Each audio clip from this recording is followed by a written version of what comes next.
El río pasaba como a 500 metros de aquí, más o menos. Al final, revertir el proceso es lo que se está intentando. Las motas que se han hecho en la zona noroeste, pues lo que hacen es salvaguardar al municipio del casco urbano. Esto ha sido una buena obra, ¿eh? La han hecho de cines. Lo que va a defender es del riego para arriba, el pueblo, que es lo que se trata.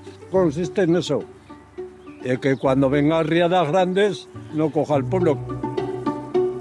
Es un beneficio para el pueblo.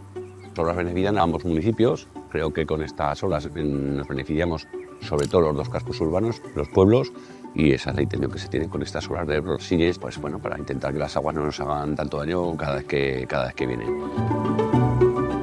Nos damos cuenta de que estamos protegidos, que se ve que es una mejora para el pueblo. La obra está, yo para mi gusto, bien hecha.